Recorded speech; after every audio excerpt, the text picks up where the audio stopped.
Imagine one morning we wake up, VW is no longer there. Mercedes-Benz in the Eastern Cape is no longer there. Should Mercedes-Benz close shop, East London is dead. It's going to be a ghost town. It's a ghost town. The Nissan business in South Africa is a niche business. And they played very big. Remember 1400? I know. That's more. You could see it everywhere. We used to lie to each other and say it's the fastest car on the road. Absolutely. That's how we grew up. Absolutely. And when you listen to TikTok, they're talking about 1400.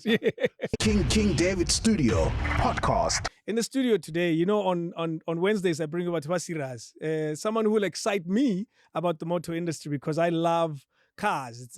I'm a fanatic, one of those problems in my life. And I've decided to get Dr. Mike Mabasa, who's a CEO of NAMSA, the Automotive Business Council. It's exciting for me because this is someone that I've known better part of my adult life. But Mike, what's up? I'm very well. How are you? Dede? People who call me Dede, you must know they've known me forever. How far back? It's when we were trying to put together Moms FM. Absolutely. So this communication thing, it's in our DNA. It is. It's not something that grew because some people felt that it's something that must be done. I think when we were still at high school, we were already thinking about airwaves and how we can bring those to Mamelodi. Exactly. Yes. Maro CEO, nagi DJ. You feel like useless.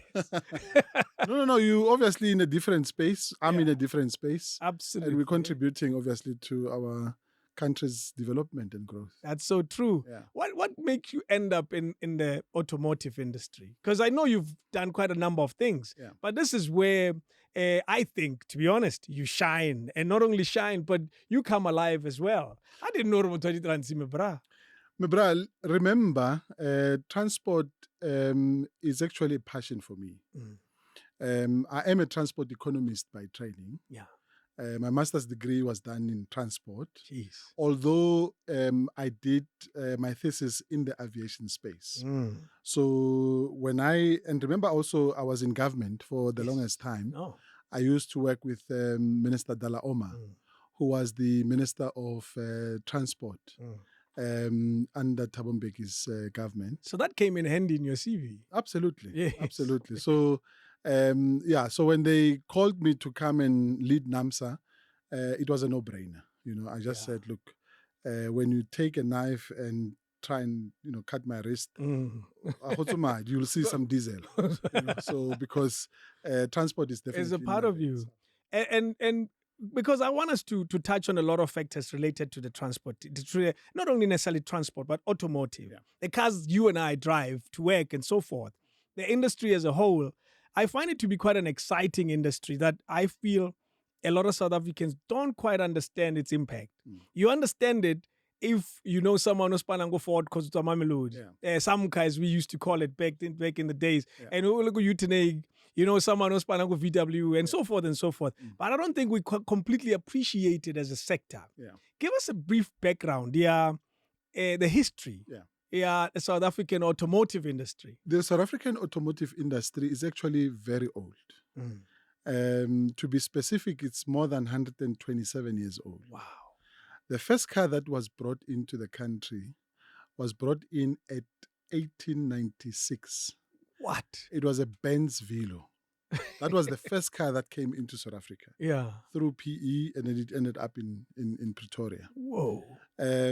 What is interesting about that car is that when it came into the country in 1896, a year later, 1897, it actually caught fire. It burned down completely, and that was the only car in the country.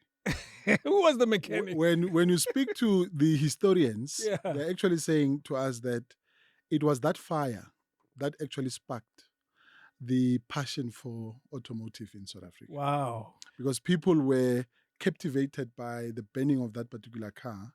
Jeez. And since then, South Africa became a car-loving nation as it is today. It's interesting how, I wonder who was the guy that owns it. I need to investigate that story more. Yeah. Now I'm curious about the guy that brought it in, the guy who drove it, was the guy, all of that. Well, look, the guy who actually brought in was a merchant. Remember, we had a lot of guys who were importing spices from India.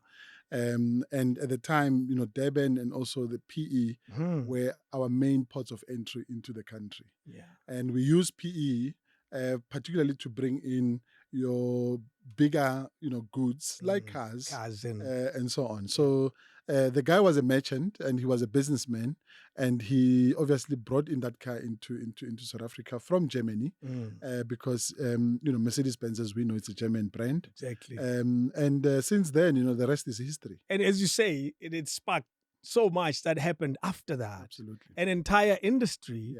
Yeah. When you page back through time, you find Toyota came in here relatively a long time ago as well. But here's an interesting fact. When did the first manufacturer of motors start in South Africa? Well, the first manufacturer was actually Ford. And Ford started in 1924. And they started in PE, not in Mamelodi. Yeah. In PE. Yeah. And that's where they started Ford Motor Company. And in 1926, 2 years later, General Motors joined them. Okay. So these were the two American giants that first came into South Africa and started the automotive industry. And since then, obviously, we had a proliferation of different brands that came into South Africa. We were sitting, I think, around 1975 with about 13 different manufacturers who were in South Africa. So South Africa became a very attractive country where vehicles were actually manufactured, because around 1975, then we were producing around 120,000 vehicles per annum. That's 40, almost 50 years ago. And remember the Valiant? Yes. They were made here. They were made here.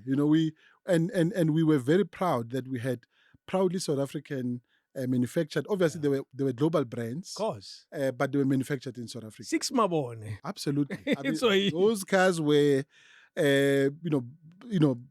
big in South Africa. Yeah. And they really made a huge footprint. And that's when you look at pictures about District 6, Wokofifi. You see all those cars. You see all those cars. And many of them, in fact, are still, even to this day, you still have those guys who are keeping their classics very, very top notch. Yeah, absolutely. I have a bag. We'll talk about it when we're done. I'll show you my problem. Okay. It's right outside. Is it outside? Okay. You saw there's something covered. I saw that thing that's covered. Yeah. That's it's a problem. Okay. But what attracted Ford and General Motors that early on, based on your knowledge? Well, look, I think when you look at the global automotive industry around the world, what these companies do, they look for footprints across the world. So the Americans, for an example, will say, we want to evolve and we want to grow our brands. How do we do that, for an example, in Africa? South Africa, because it was a very industrialized country at the time, not obviously, industrialization as we know it today. True. And relative to what was happening in the rest of the continent, it was obviously an attractive destination for investment for the automotive industry. They similarly went into Asia, countries like China, India, Malaysia. They went into Australia. Australia became a huge auto center itself, and also, gravitated into Europe and so on and so on. So all these companies, as they were setting up, South Africa became a very attractive destination for them to be able to produce vehicles. And we saw also the Germans coming here. Everybody. And everybody came to South Africa. Yes, the Japanese. Absolutely. Everybody started Absolutely. coming. Yeah. Could it also be cost of production? Could it also be ease of access when you're traveling through the sea? The same way the Dutch arrived in 1652, ease of access. Yeah. I think there are a number of factors. South Africa had a few advantages. The first was obviously the endowment that we have in terms of, components manufacturing. Yeah. Because at the time, we actually had about more than 300 component manufacturers that were based in South Africa who were manufacturing vehicle components in South Africa. And then sending them out. And sending them out as exports. Because remember, we are, as a country and arguably the continent, endowed with huge mineral resources. I mean, there were companies like Bo Iskoro, for example, which we now called ArcelorMittal. Of course. Which was producing iron ore. Yeah. Mazenke a ne re wa berekisa to build these cars, because those cars were built on real Steel. It Yeah. was not fiberglass that we No, see today. no. So, and we had those factories already in South Africa on the ground. And that made it very attractive for these companies, because it also reduced significantly the cost of doing business for them. The second issue, obviously for them, was the cost of labor.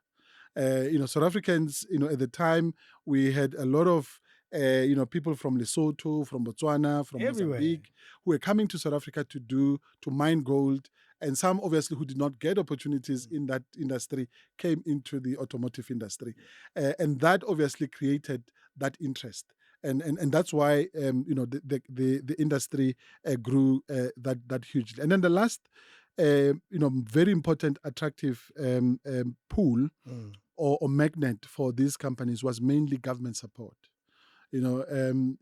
Government and the apartheid government at the time decided to invest hugely in the automotive industry. So they created incentive programs to be able to support the industry directly and indirectly. And I think that also assisted the industry to grow. What do you find in your research when that little bump called apartheid? I call it a bump because it was met with sanctions and so forth. But yet the automotive industry never quite stopped producing cars. And it never stopped making them. It never stopped sending them out to the world. What do you find when we go back to that time when everybody else in the world was saying, don't do business with those people. They're evil. They're treating black people like they're animals. What do you find? Well, we do find that there were companies that left the country. Because remember, there were 13 that were present in South Africa. We only left, a few left. Almost half of them left because they did not agree with South African policies at the time. And only 7 stayed, and many of those are still here. And in fact, there were 8 because there's one that left recently with its General Motors. But apartheid did obviously have a huge impact on the automotive industry because the capacity of those who also left, they were able to still bring in imports into the country, but they were not able to do that at the rate at which they would have loved to. And secondly, also those who stayed were also finding it very difficult for them to be able to continue, because remember I said that the production of vehicles was very, very high, but unfortunately because of those political policies, challenges that we had, the consumption of vehicles obviously went down quite significantly. When these big companies came to South Africa, was the idea to produce and sell in South Africa, or they approached this Vele as we are an import production company, or export production company? Yeah, well, initially they actually came to produce for South Africa. Yeah, that was the initial intent. And what they realized when they got here was that the market was actually much bigger than what South Africa offered. Because remember, South Africa, historically, it is a country that shares borders with what we call landlocked countries. Lesotho, Yes. Botswana, Eswatini. Those guys, every commodity they get, they must get it through South Africa. That's it. You can't say in Eswatini a person has a car and that car did not come through South Africa. I can pay that person. Yeah. Because it's very few. Even the king himself does not fly cars into his country. They have to be driven from South Africa into Eswatini. Yeah. So when they got into South Africa, they actually realized that the market was much bigger because there were countries that actually demanded the service. Unlike countries that are next to the sea, coast, it's easy for them because they can be able to bring in cars through their own terms and conditions. But those that are landlocked with South Africa, it obviously created some additional, export value for those companies. And immediately the export doesn't only stay with Lesotho and Mozambique and so forth. Yeah. It goes way beyond that. Absolutely. Because we're dealing with a country now that produces almost half of the cars that are made in South Africa. Yeah. They leave the country. Absolutely. Do we currently make left-handed cars? We do. Because remember, 64% of the vehicles that we are producing in South Africa today, we're actually not selling them in this country. So we're producing more vehicles for the globe than we actually do for our own people. If you go to the United States, you go to China, you go to Germany, you go to other countries, they're actually producing in the main for their own population before they export. Yeah. South Africa is a completely different ball game where we're actually a net importer. We're importing more cars into South Africa than we actually produce for our own people. And that's the reality of our What country. makes it so? Well, it makes it so because remember, we've actually compressed the capacity to be able to produce more vehicles in South Africa. We currently have 7 manufacturers, which I won't mention them by name. No, we want you to. Okay, fantastic. Yes, we want you to. So in the heart of Gauteng, we've got Ford Motor Company, we've got BMW and Roslin. Just so we know, I want you to put the townships where the labor force is drawn from. Okay, fantastic. Because as we spoke earlier, Mamelodi ke Ford. Yeah. An assumption is the labor force is drawn from there. Mamelodi. When we were growing up, we've always known that I must watch a newspaper. Yes, we've always known it like that. They don't take taxis. There's no point in going on a taxi. Yeah. So I want you to associate a township where this labor is drawn because it's pretty obvious where they are placed. Absolutely. Almost all of them. So let's start with Ford. Yeah. I mean, we've got Ford in Gauteng, in Mamelodi, and Ford is obviously serviced, Mamelodi, Yesteres, we now have Nel Mafias, Silverton. And those surrounding areas. Yeah. And then you've got Roslin. Before you go to Roslin, what other cars are made in that plant? Well, Ford, yes? Yeah, so it's currently Ford and VW. In that very plant? The new Amarok, yeah. So the new Amarok comes from... It's on Mamelodi. Okay. Yeah, so and VW and Ford entered into a production agreement at the end of last year because if you look at the chassis of the new Ford Ranger and the Amarok is actually the same. Yeah. The only thing is the body shape and then of course, cosmetics. Yeah. But also, I mean, when you look at inside those two cars, even some of the cosmetics are actually pretty similar. Yeah. And now, follow up. We'll go to Roslin.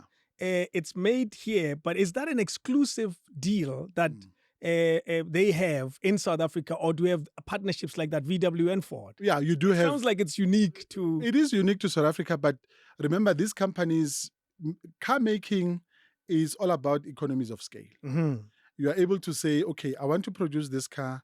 Where do I take it? Who do I partner with? What are the volumes? And which markets those volumes are going to serve. So there are many, iterations that you look at before you actually make a decision. Because, and like you said, we'll get to Roslin, because when you look at Ford, they used to produce both a Ranger, yes, I know and that, Everest. So they've now discontinued Everest. It has now gone to the east. They are now left with Ford Ranger. And it's mainly because exactly to the same point I raised earlier about economies of scale. Yeah. So if they're able to produce 200,000 Ford Rangers in South Africa, it gives them better economies of scale because they're able to export that vehicle, not only, for these markets that we are currently exporting into, but, to even the new globally, markets. Exactly. Yeah, now, Roslin. Yeah, Roslin is very interesting because it has 2 passenger vehicle manufacturers. Almost next door. Yeah. And Roslin, obviously, there, Garankuwa, Soshanguve, and all those surrounding areas. But Bagarangua walk to where? Absolutely, Yes. absolutely. And there we've got BMW and we have Nissan. Yeah. You'd recall that 3 Series, in fact, Roslin is renowned for producing gusheshe. I know. It's the craziest thing. Yeah. When I found that out many years ago, we should have many more of them. How did this car become exclusive? Absolutely. If they were made here, Yeah. That car, even today, for those who still own gusheshe, those guys are owning the South African crown jewel. Yeah. And you'll know if you are a gusheshe owner. I drive a BMW. I was saying to my wife that I'm not getting rid of my V12 because it's a V12 and it's a big gas but it's a proper car. Yes. And because now we are moving into this electromobility, that one is obviously it's going to stay how at some point and make sure I don't get rid of it. So the when you look at progression here, BMW in Roslin, they started Kagusheshe, they moved into the 3 Series, the bigger version. Jeez. Now they are now producing X3. And what is interesting also when you look at the BMW plant, 97% of the X3 that they're producing in that plant goes out of the country. What? We are only selling in South Africa 3%. Is it because we can't afford it, or is it? No. It's because of global demand. Yes. Yeah, absolutely. So South Africans, obviously, when you look at our SUV crossover market, it's a very, very vibrant market. And X3 is competing with some amazing brands. And a lot of them coming in as well. A lot of them. Koreans are playing big in that space now. Absolutely. Because I'm a huge fan of the Havals and all of that. Yeah. They are interesting cars from a price point of view. Absolutely. Yes. Absolutely. And now, what's so special also about BMW now in Roslin? What other cars are made historically that you remember? Well, look, I think Roslin is renowned for, and BMW in particular, for 3 Series. As I said earlier, globally. Yeah. Because remember, these companies, when they decide to produce vehicles, and let's stay with BMW as an example. BMW has about, if I'm not wrong, 27 different brands within a brand. Yeah. We call them variants in our. Of course, it's your 3 to this and 3 to that. So you've got a 3 Series. Yes. Yeah, you've got, in fact, 3 Series you've got 1 Series, you've got 2 Series, up until 7 Series. Yes. You've got X1 up until X7. Yeah. And then within X7, onale X7 diesel. 30D, and you've got 45D, you've got injector, and so on and so forth. So what they do when they decide to allocate production lines across the world, they would say X3, both diesel and petrol, is going to South Africa. And then X7 goes to the United States, X5 goes to Mexico, and another market, and so on and so forth. Wow. So you find that globally, out of the 27 different variants that they've got, they're actually scattered all over the world. And that's why you have a situation where Roslin, 97% of what they're producing, they're actually producing it for the world. They will take 100 cars that goes to the Philippines. Another order of 2,000 cars to the UK, and so on and so forth. So it's a global business, and they decide obviously where they would like to move those different brands from time to time, depending obviously on the demand. What are some of the factors that inform decisions like that? As you said, because I'm trying to find a spot where I say there's something unique about South Africa that they find here. Yeah, look, I think South Africa, for the longest time, like I said earlier on, I think labor is fantastically, predictable in South Africa. Is it though? It is, yeah. Is it in the automotive industry? Absolutely. Okay. We obviously have a love-hate relationship with NAMSA, which is our biggest union in the sector. We're actually currently, as we speak, on the negotiation table. Oh, hell. Give them what they want. We're getting there. We're getting closer. And I think they understand the industry. We engage with them on a very cordial basis. And I think for the longest time we've really had opportunity to be able to have very robust and meaningful engagements with the labor unions. Of course, we've had instances where they've gone on strike for one reason or another, whether it's because, and when you look at it, it was mainly because of personalities. You know how politics are, because we say something, Equatisting SG union, then they decide the next morning, they're going to go on a strike and so on. But I think overall, if you look at our relationship with the union, it has been absolutely very stable. Yeah. We actually plan together. I mean, unlike many other sectors, we sit around the table with the unions. When you look at, for an example, when we developed our own South African master plan in 2018, we were sitting around the table with NAAMSA. Wow. And they said, look, this is what we want to see in relation to the future of the industry. And they absolutely made fantastic contributions to where we are as a country. Today, as we speak, we have what we call the Executive Oversight Committee, which is chaired by the Minister of Trade and Industry. Labour is there, the industry is there, government is there. All social partners are sitting around the table, and we are discussing. I'm not saying that we do not disagree. Of course. Ragura, Yes, strong. I was about to say, yeah. it can't So all be easy. It cannot be, yeah. Absolutely, because there are very, very distinct views in relation to how each of one see the future of the industry.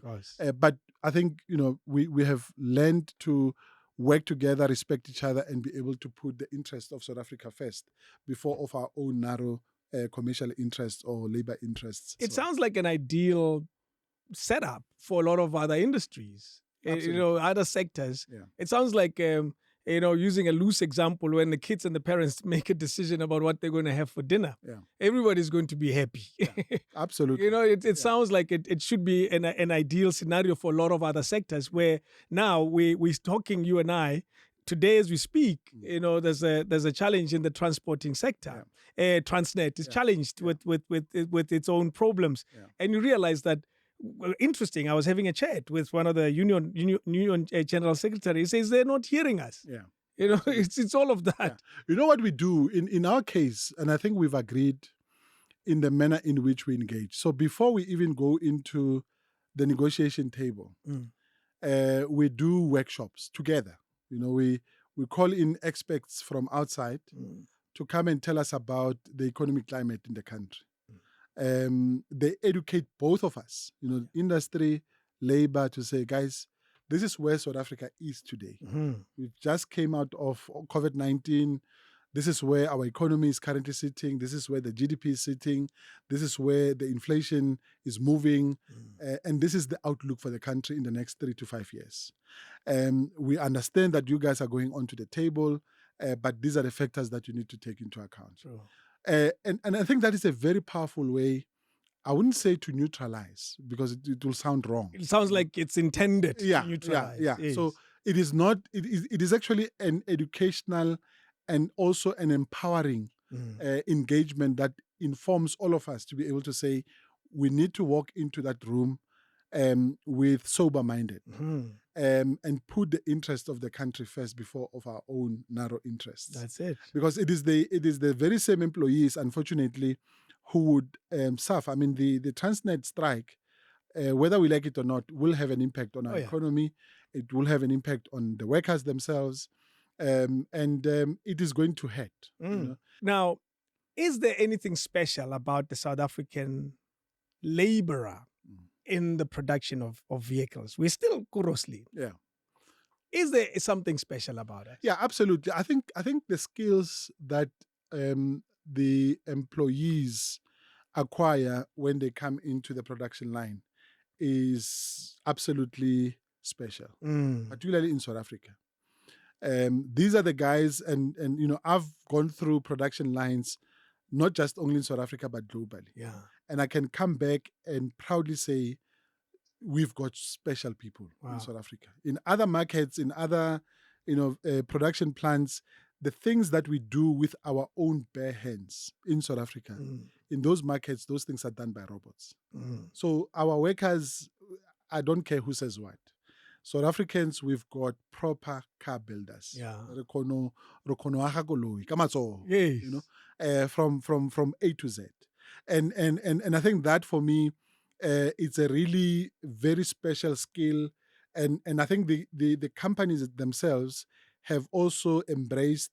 And also when you look at the introduction of technology and these new robotics that are bringing into the manufacturing plants, they're also sensitive to the fact that they do not want to lose the capital labor that we have. Yeah. When you say that we build with our bare hands, Mm. you can't help acknowledge the change in technology Absolutely. that we all live through now, Yeah. whether you call it the fourth industrial revolution or whatever it is. Yeah. Cars, when you see production plants on TV as a cutaway in a news clip, you see these arms, these Absolutely. robotic arms that are putting together a Tesla, for example, and you sit and wonder with fear and concern, Yeah.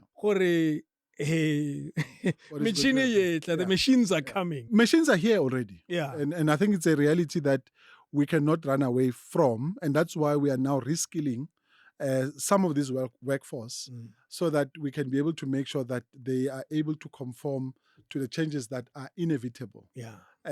Because, machine as well. I mean, that's a fact of Yeah. the matter.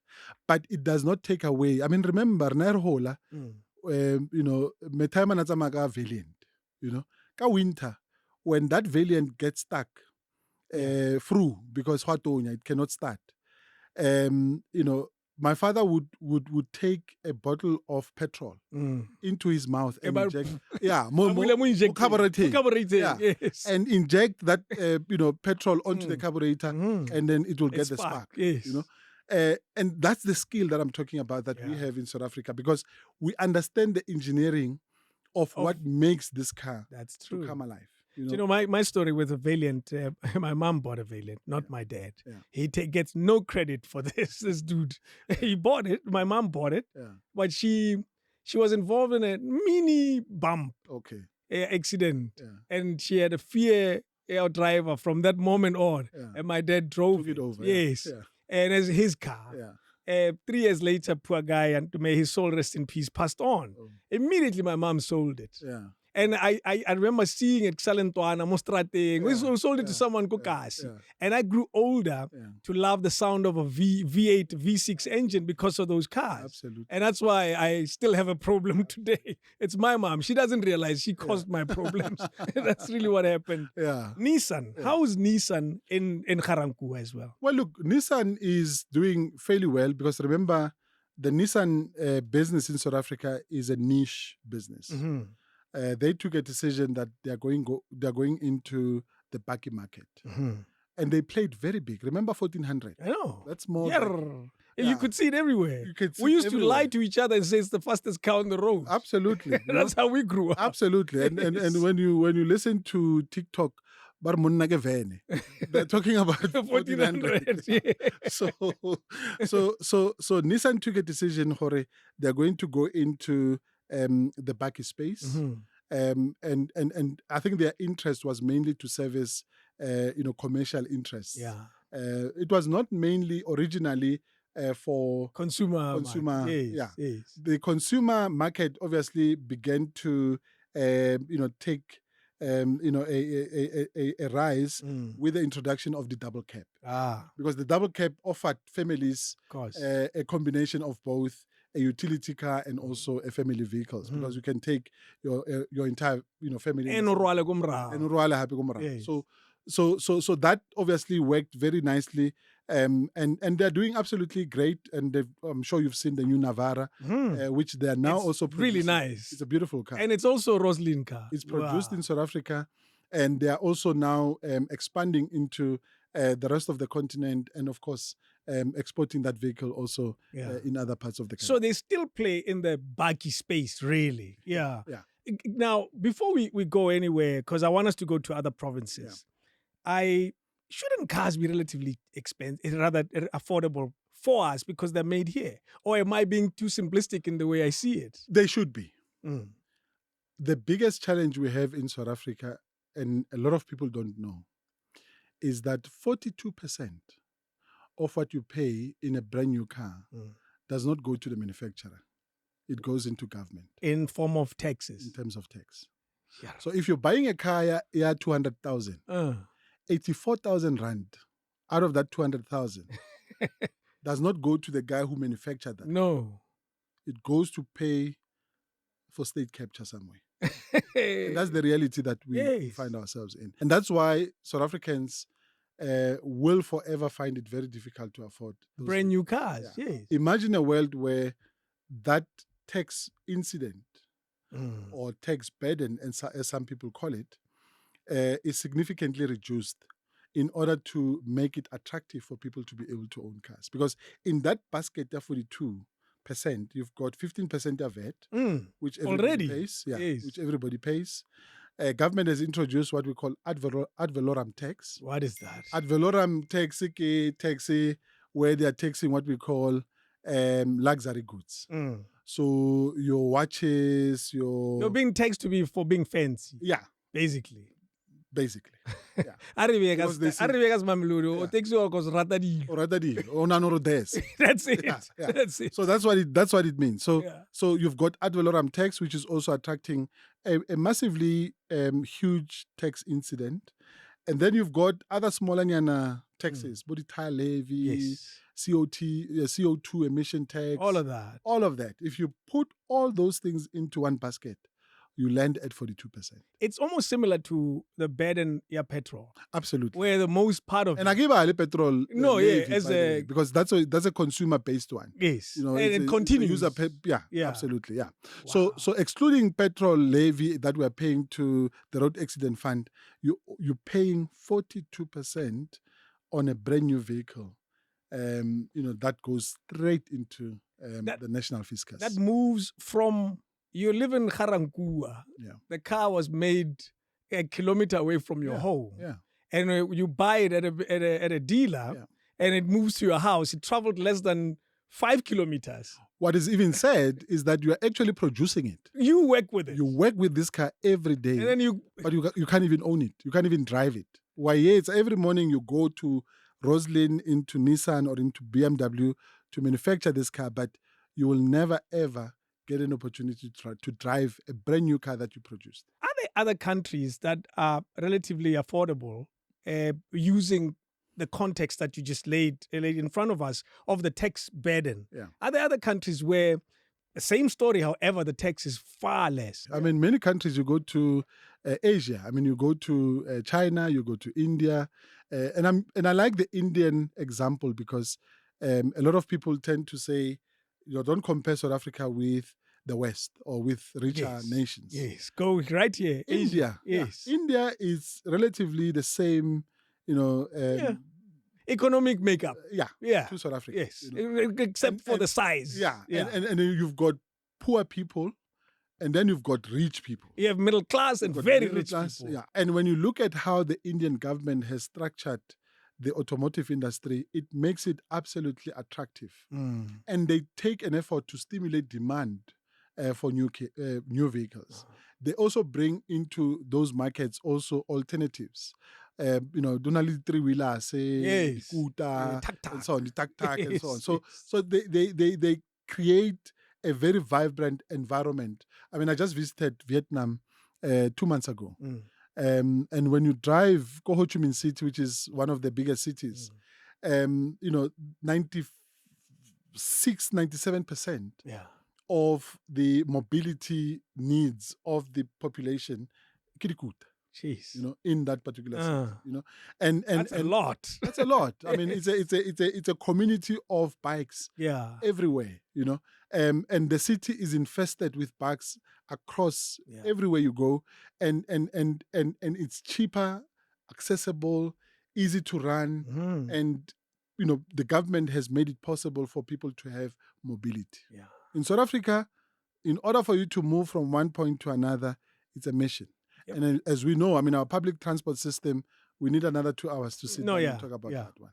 There's been efforts, but it still doesn't work. To move from here to Midrand, I can't use a public transport. Yes, absolutely. like I can't get out of the house now and catch something. I have to travel to somewhere or use Uber and all of that. Absolutely. Let's now move to other provinces. What other KZN? With Toyota. Absolutely. So in KZN we've got Toyota. What is interesting about Toyota is that it is the biggest market share holder in South Africa for the last 42 years. What? So Toyota has been in charge in South Africa. I know it all too well. Yeah, absolutely. So when you buy a Toyota, your parents will tell you that it's reliable, it's cheaper to run, it's a people's car. Yeah. Toyota, you can't go wrong. No. And so South Africans love their Toyota. From Toyota Corolla, Dude. the twin cam. Go far back. Those years. Corolla is straight. Go as far back as you want. Yeah, absolutely. So Toyota has been amazingly, loved and embraced by South Africans, and it continues to do amazing stuff, not just only in South Africa but globally. Yeah. In this country, is actually the only manufacturer that is manufacturing 4 different variants. Because in Durban they've got 4 different cars that they're manufacturing there. I know the Cross was introduced. Toyota just Cross, now. yes. About 2 years ago. Yeah. They've got Toyota Cross there.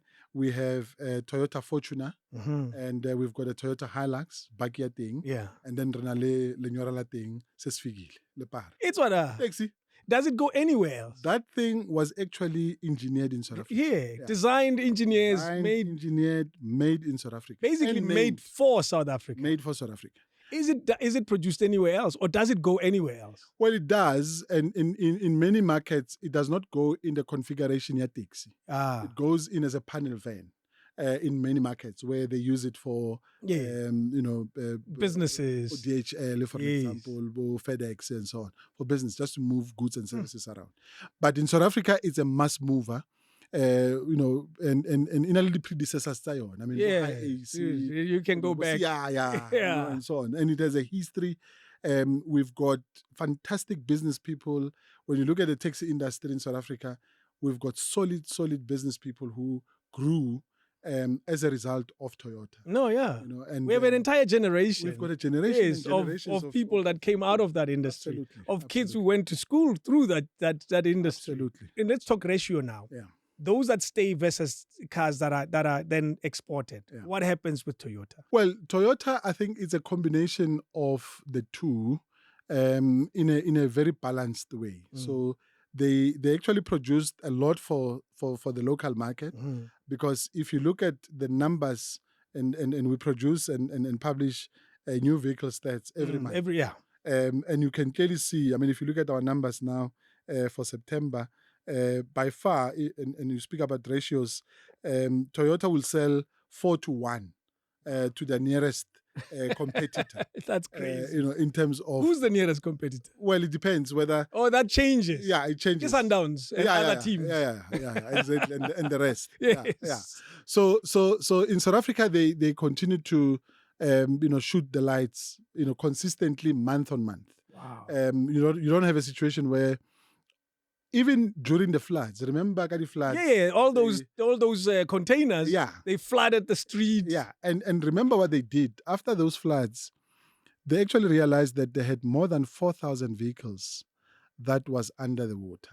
Whoa. As a result of the floods, because those were vehicles that were ready for export. Yes, and they were in their yard, waiting for to be shipped.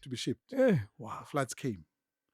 And when they realized, the water that actually infested that plant had a sludge on it. Oh, no. They took a decision to scrap all those 4,000 cars. Yes. But I flew to Durban, hoping maybe go cry one. Or that cleaner slash. Yeah, and so yes. They refused. They said, look, we're scrapping everything. Every single car. There are 3 dealerships around that area which were also impacted. Went into those dealerships. They bought all those cars that were in those dealerships and crushed them. Recycle? Crash. Yeah, but there's a recycle.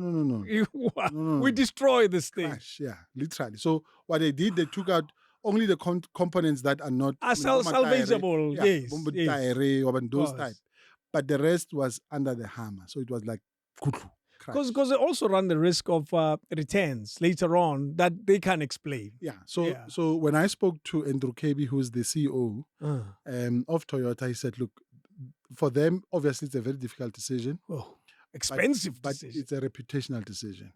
Because if they took those cars, cleaned them up, and then took them back into the market, after 2 years, then you have a problem with that car. Yeah. Then it is Toyota's name which is going to be put into disrepute. Wow. Yeah. That's big loss. So it was a huge one for them.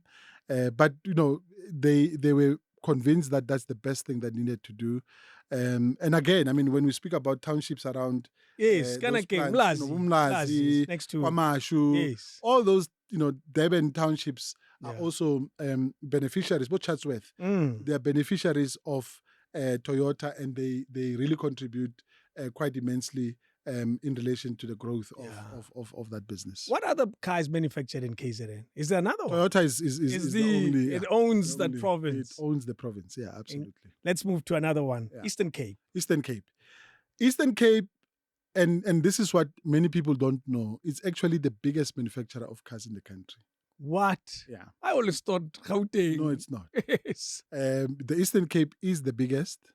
We've got 3 manufacturers there as well. We've got VW, we've got Mercedes-Benz, and we have Isuzu. Yeah. Oh, yes, of course. I always miss Isuzu in the story. Isuzu is there. Yes. And it's a big player, Isuzu. It is a big player. Yeah, absolutely. So, so those 3 combined, they, I think, account for about 38.7% production capacity nationally. What? Followed obviously by Gauteng, and then KZN is the third. Yeah. And it's because it's one Of manufacturer. course, yeah. And I think what we are seeing in the Eastern Cape is that it's that province. If you look at cities like East London, where Mercedes-Benz is currently located, I can put my last Zim dollar on the table and say to you with a very clear conviction that should Mercedes-Benz close shop, East London is dead. It's going to be a ghost town. It's a ghost town. Because that economy, East London is anchored by the automotive industry. Jeez. You also, at least PE has diversified its market. It has diversified its economy. There are a number of other sectors that are playing a huge role in that economy. And I think what we are now trying to do quite very strongly is to also bring in, because remember, as I said earlier, South Africa is a net importer of vehicles. We import more vehicles than we keep, than we produce. Yeah, yes. And it's also because we also love big cars, and we don't happen to produce them in South Africa. Yes. Example?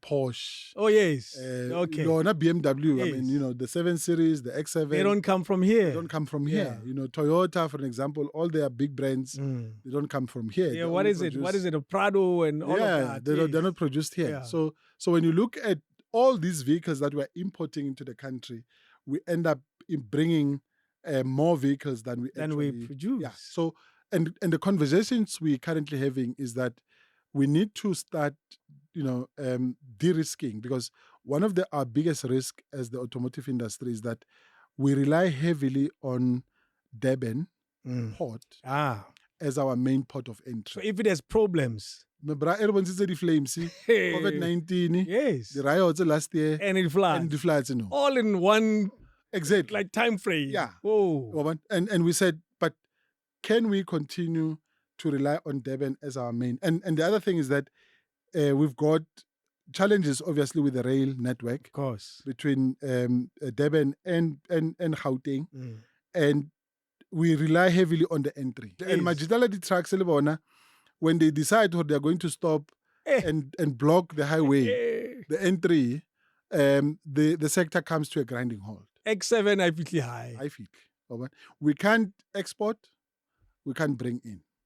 Because you send in a car from, a truck from BMW and Roslin with 12 cars on it to Durban.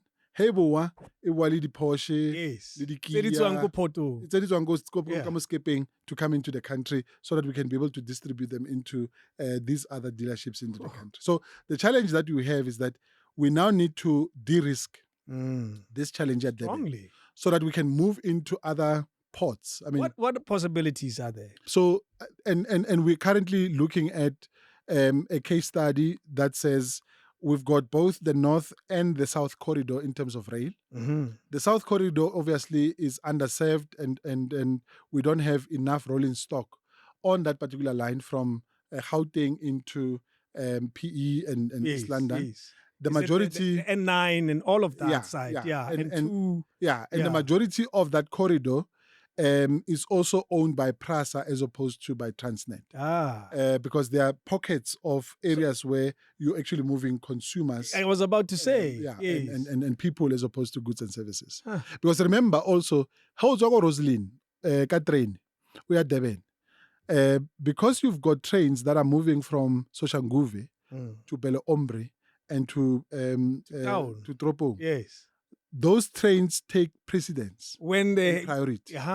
And they are and they move up and down. Yeah. So what that means, the train from BMW because they're using the same gauge, same infrastructure in certain areas of that particular network. It means they must come to a standstill and wait.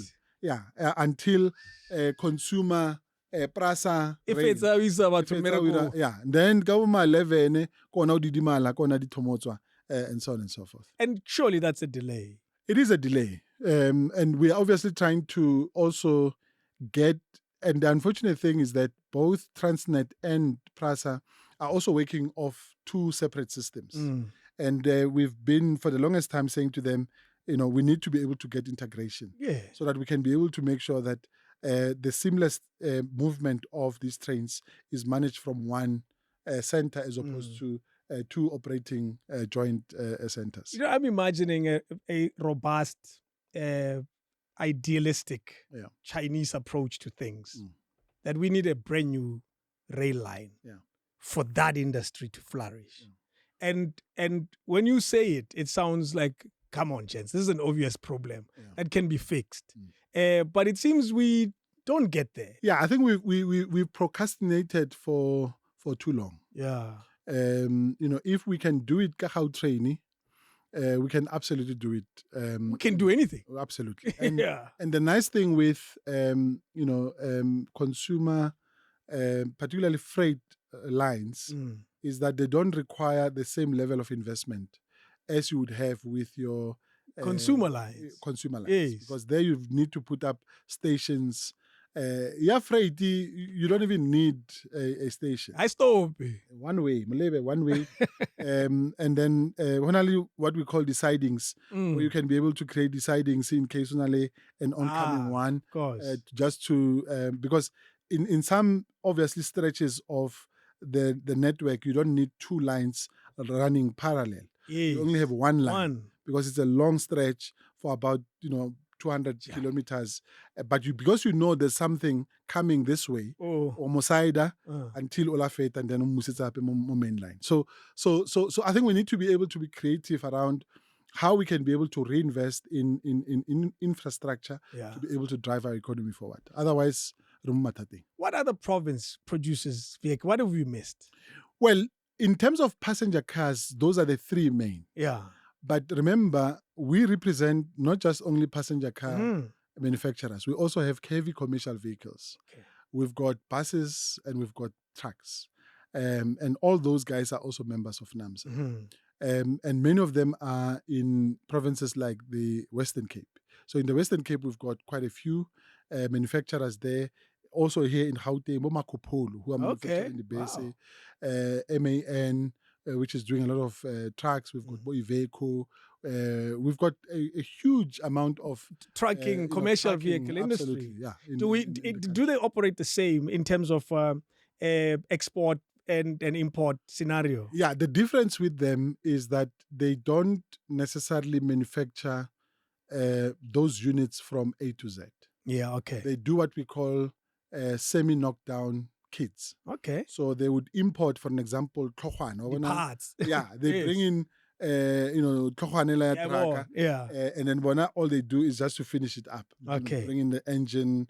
And most of those things have already been manufactured elsewhere.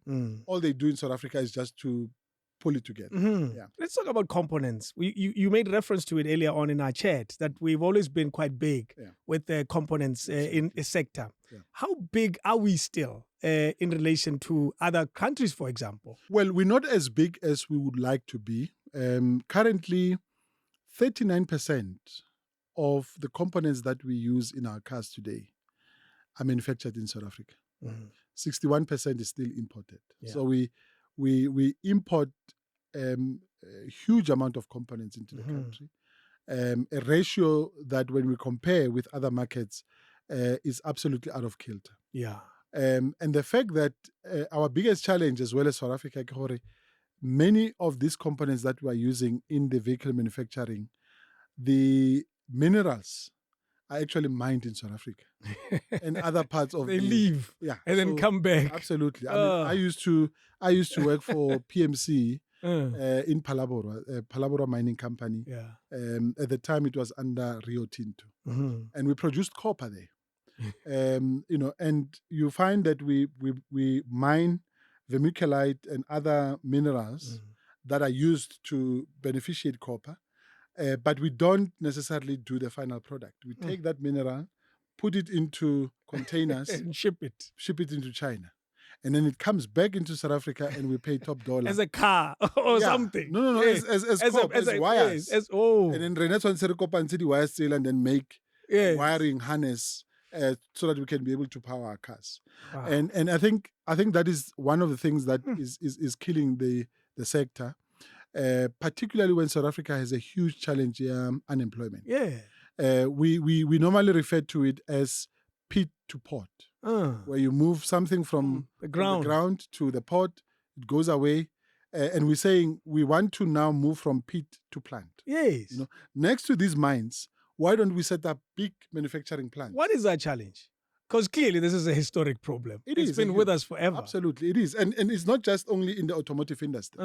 Many other sectors, they're also sitting with the same challenge where we are hugely endowed with mineral resources that we can be able to beneficiate in South Africa, create jobs, for young people who are hungry for these particular jobs. And then we end up shipping these things out, and then China creates those jobs and for their people. So I think the challenge is a combination of political will, lack of foresight, issues around investment, and how we can be able to harness, that challenge in a manner that it can be able to advantage, the history, the economy of our country in a different way. Because you look at the Chinese / Taiwan little squabble that affects the microchips. Yeah. And you look at that and say, well, here's a country that decided we're going to be the biggest player in one space. Yeah. And with all of that, they've become so big that if you can't like we all need him. And I look at it and say, clearly that was foresight. You made reference to that. But are we going to become this guy? We actually sitting with the same challenge now, because we are now preparing to move into the electromobility space. Yeah. Where we are saying we are now going to produce electric vehicles. We are going Rustenburg, platinum. Lots of it. Massive platinum deposits. We have companies that have done research who are saying they can actually convert platinum that we are mining or Rustenburg into battery technology. Because the biggest challenge we have now with our battery technology is that the batteries are still big, they are very heavy, and the range that they're giving us is very, very small. Yeah. And we have an opportunity to turn Rustenburg into a mega factory for battery technology. For the world's batteries. For the world's batteries. But unfortunately, we need to think differently so that we can really be able to move.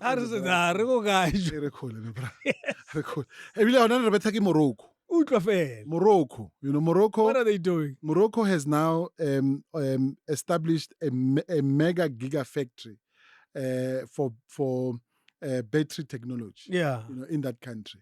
And what they've done, they actually came to South Africa. Yeah. Took some of our best engineers and took them there. And they said, tell us your price. Yes. And then they announced ahead of the curve that they're going to build the biggest gigafactory for battery technology in the world. And they're moving at an aircraft speed. Yeah. In the next 2 to 3 years, those guys will be far ahead, from where we are as a country. Is there a sector, now that we are slightly in the political space, that we are doing good at? when it comes to trying to lead like Morocco is doing with batteries? I think as a country, we unfortunately don't listen to ourselves. If you think about what President Ramaphosa said when he came into office, he admitted in his first State of the Nation address, Hore, the capacity of the state is absolutely weak. And we need to invest time, energy, resource in recapacitating the capacity of the state. We have wrong people in critical government positions. We have bureaucrats who have turned to become politicians in their own right. And I think that is the biggest challenge. So instead of having a technocrat who focuses on service delivery and the things that they need to do, they're actually the ones who are telling you why things are not possible. And that's the job of politicians.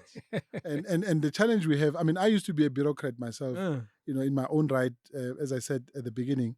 And we were very clear, and Minister Omar, may his soul rest in peace, used to remind us very consistently, Hore, I am the politician, the only guy in this building. Yeah. And we had more than 5,000 people in that building. He says, I'm the only politician.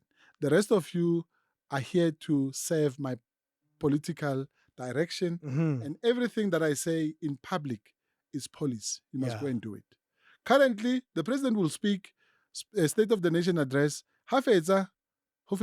Nobody cares. Yeah, until he comes and explains why he couldn't deliver. Yeah, but you also go to government officials and say to them, this is what the president said yesterday.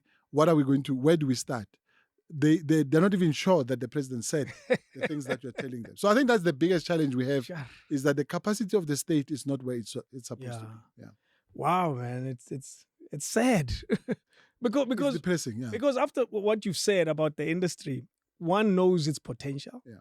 One knows its ability, and one knows what it can do to take this country to triple, four times of its size economically. And it's not doing that at all. And that's why I'm saying to you that the other African countries have seen that gap. Yeah. You look at, I've given you example of Morocco. You look at Egypt, you look at Ghana. What are the Egyptians doing? The Egyptians are even more aggressive than we are. We had, and I'll mention him by name because he also reminds me all the time, CEO ya Nissan, a South African guy, one of our best engineers, is now CEO ya Nissan go Egypt. Sure. The Egyptians came and said, Mike Whitfield, come, we want you here. We want you to come and build Nissan in this market. Tell us what you want. What is your price? If Bitso Msimani's stories needs to go by, he won't stay long. But that's no. He's been there for as long as I can remember. Wow. Yeah. So he's been there, and Bitso. Yeah, it's a different story. Yeah, it's a Gamurata marriage. It's another story. You say he reminds you all the time. What does he remind you of? Well, look, I think the challenge we have is that there are other markets out there who are ready to eat our lunch. Yeah.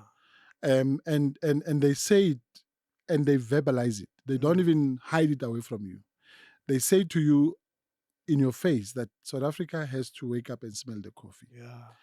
And our biggest challenge is that when you look at these countries, particularly in the north of Africa, Egypt, Morocco, Ghana, Nigeria, their proximity to Europe is the biggest concern, because for them to be able to move components, cars, access to market, it takes them half a day. Yeah, from Egypt, Morocco into Morocco to it's a minute. Exactly, it's there. South Africa, it takes us 8 days for a ship to move from Europe to dock or Durban. Yeah. If it's lucky, to dock on time, because there are delays go Durban in terms of inefficiencies and so on and so forth. So we have those challenges that we have.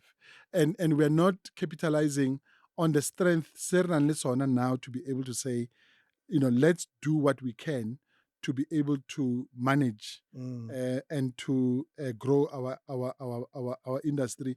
I mean, just in 2 years, I mean, if you look at our numbers in 2020, South Africa used to be, when you look at the average percentage production in Africa, we were sitting at 62.3%. Wow.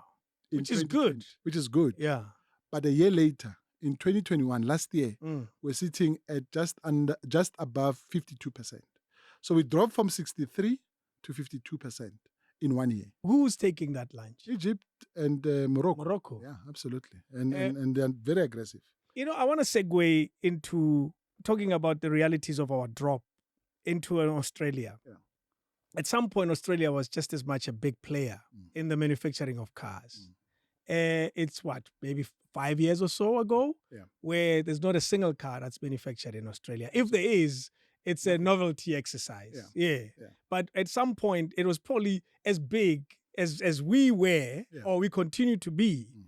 So it is possible to have a lot of lunch and you wake up one morning, there's nothing at all on your table. Absolutely. And South Africa, unfortunately, whether we like it or not, is actually going exactly the same route Australia did. What route is that?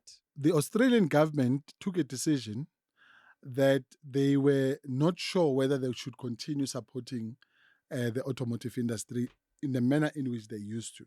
Okay. So it's really around providing government policy, providing certainty in the market. You know this thing already? We want policy certainty. That thing is real. Yes. When you have to invest billions. Absolutely. Yeah. Because that's what investors want. They want certainty. They want to understand where is the country going, what are the priorities that you are going to be focusing on. And unfortunately, the Australian government did not provide policy certainty. They were very ambiguous in terms of policy that they wanted to take. They also significantly reduced the incentive program that they used to offer the market, because those are some of the key performance indicators. You have to stimulate the market just as much. Yeah. Absolutely. And the thing is that because the automotive industry is a global business, decisions are not taken ko Roslin or ko Mamelodi. No. Mamelodi is just implementing what was decided go forward in the United States. Use KFC as an example. The burger is not decided. Absolutely. Go corner shop. Yeah, it's done in the States somewhere. Absolutely. And it must be standard across everywhere. Yeah. Including the colors to McDonald's. You can't paint blue. No way. That Gimele can't be blue. Because you feel like it. And that's the unfortunate thing that we currently experiencing in South Africa, where our government is moving at a very disappointing snail pace. And we have been working obviously to try and persuade and convince them that the pace needs to change so that we can be able to move into a different space than where we are today. Let's put it into perspective for 1 second so everyone gets it clearly. How many, and you may not know the number, but you may have a sense of car companies that used to produce cars in Australia. Yeah. Just some that come to mind. That market was pretty much the South African market. It was a carbon copy. Yeah, it's in the sea, it's easy access, it's long from Europe, the same problems. Yeah. Let's go and manufacture cars there. Toyotas and all of that. Absolutely. And as we speak, this year, not a single car was produced in Australia. They don't manufacture cars at all. Yeah. So all vehicles that you see in Australia are imported cars. Wow. Yeah. And I think for us, obviously in South Africa, is that, remember, when you import a car, it obviously attracts what we call import duties. Import duties. Yes. Because all our ICE engines, for an example, there's a duty levied on those cars at around 17%. It's even worse now when you want to buy an electric vehicle, because the import duties of those cars currently is sitting at 25%. Even more. So it's actually more expensive to import an electric vehicle into South Africa than an ICE engine. Which is also interesting because in other markets, it's actually cheaper to import electric vehicles because of the benefits it accrues to the environment. And all. In South Africa, vice versa. Perspective again. Australian market. Because it's important. The job losses are enormous. You're talking about an industry that used to employ hundreds of thousands of people. Absolutely. That used to be, imagine one morning we wake up, VW is no longer there. Because that's what this story means. Absolutely. Mercedes-Benz in the Eastern Cape is no longer there. That's what they woke up to one morning. Absolutely. Because remember, it is not just about vehicle assembly or vehicle manufacturing. It's also all other sectors that supports, that particular plant, whether it is component manufacturers, Yeah. even a corner shop, Yeti Chips, it's there because it is servicing the workers who are working in that particular factory. Yeah. Once that factory closes, corner shop, Yeti Chips, It's gone. it's gone. So it has an absolute An enormous value chain. domino effect. Absolutely. Because now you're talking retailers. You're talking people who are dealerships. Yeah. You're talking, and it Yeah. carries on like that. Absolutely. And now it affects families and systems, and everybody's gone. Yeah. So we can't have a scenario where the automotive industry doesn't exist anymore, like in Australia. And I think what is worse with us in South Africa in particular is because you have also workers who know nothing Nothing but else. manufacturing cars. Whew. So they've never been exposed to any other skill other than being responsible for manufacturing cars. Have we had, you mentioned GM earlier, have we had other manufacturers leave? Currently, in modern history, it was General Motors. What were their reasons? Well, their reasons were that it was no longer making business sense for them to continue manufacturing vehicles in South Africa. It was no longer attractive for them because, remember, in order for them to come into a country, there's obviously a business case that they put forward. And that business case look at different variables in order for them to be able to say, I've got 4 plants across the world which are manufacturing exactly the same car. Which of the 4 plants I can chop or I should chop in order for me to be able to increase production capacity in other 3 and be able to make sure that we are able to ramp up. Because like I said earlier, manufacturing of vehicles is about economies of scale. Of course, yes. And unfortunately, when GM, compared PE plant with the other plants that they were manufacturing, the same vehicles that they were manufacturing here, they actually realized, no. You're making a loss in PE. Cadet. Yes, it comes from here. Cadet. Jeez, man, I remember. At some point, I wanted to own one. Now that I remember. Exactly. It's no longer made here. Yeah. Even the brand itself, it's gone. Pretty much. Yeah. But it exists elsewhere. Absolutely. Wow. Because also when you also import, there are a lot of cars that are not in South Africa today. Yeah. TV, Lincoln. No, there's lots. Yeah. There are many cars that are not in There's South one Africa. that I wish I owned, and it doesn't exist here. Yeah. It's what is a Dodge? Well, Dodge is here. It came and left. You see what I mean? Yeah. Now, recent. Because what you're telling, it came and left in the last 5-10 years even. Absolutely. There's a Dodge Charger. Absolutely love that car. I don't know how to get it. I'll talk to you after this. We'll talk after this. Electric vehicles. There was an article in the papers about a week or so ago where you were quoted quite heavily in saying that if we don't change and don't change quickly, we are in trouble. And that change is where the world is going, electric vehicles. How bad is that picture in terms of our transition? And what transition are you talking about? Yeah. Well, look, the world is changing and it's doing so very, very quickly.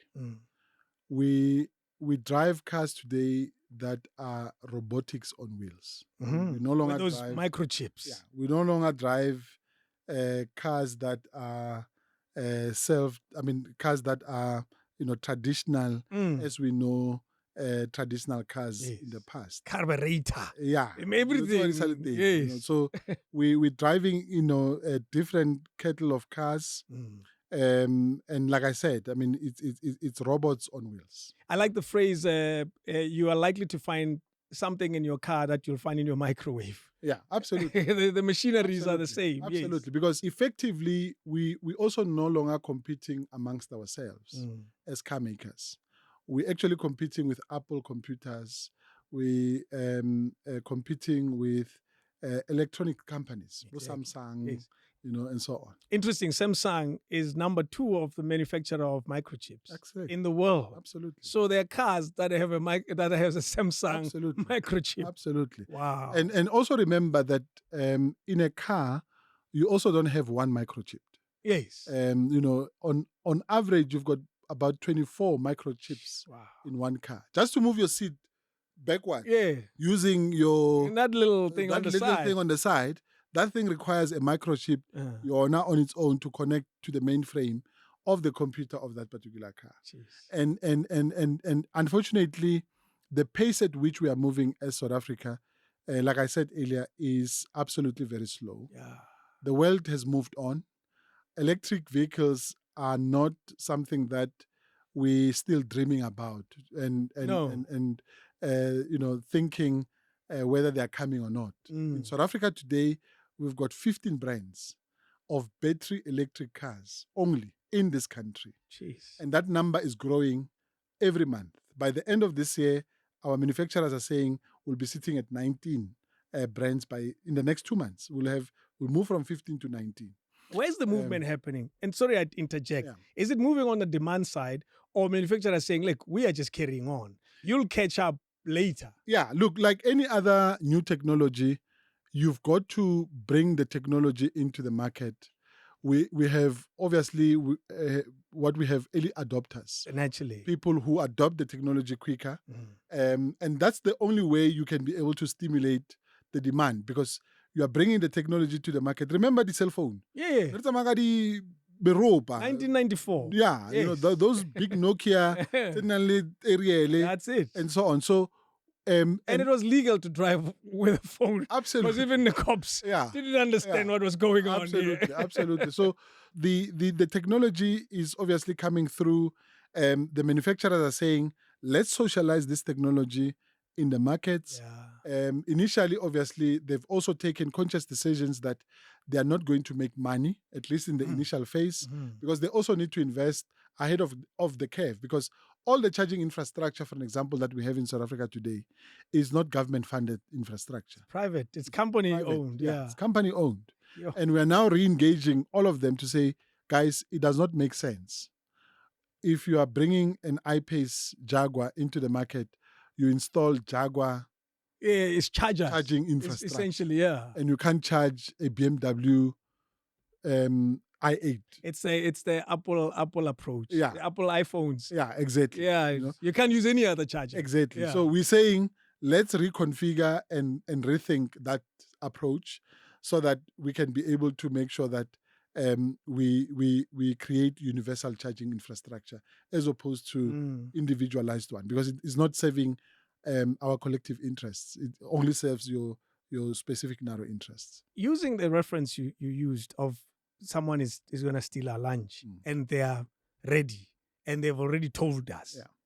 And now this doomsday example is us not moving fast enough in EV, compounding this challenge that we're already having. That, look, you know what, one day there'll be one of the big manufacturers saying it no longer works for us because we want to manufacture these electric cars and you guys are not moving fast enough. Absolutely. So if you look at where Europe has gone in the last 5 years, and particularly the Scandinavian countries, you go to Sweden, in Stockholm, for an example, 80% of the vehicle park, in Stockholm is electric vehicles. 80%. 80%. Whoa. And those markets used to buy our Polo Vivos, most South Africa. They used to buy our C-Class, most South Africa.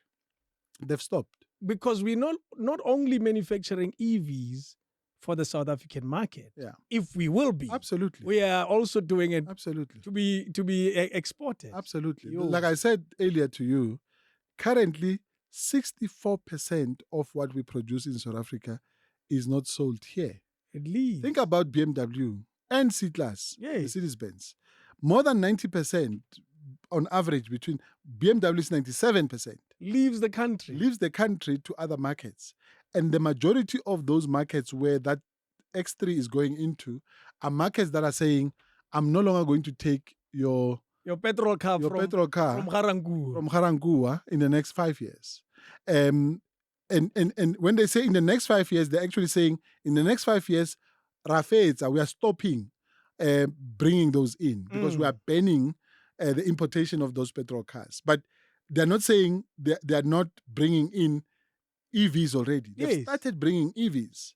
And because the demand for EVs in those markets is also growing exponentially, they're actually even stopping orders into South Africa because South Africa is only producing ICE engines.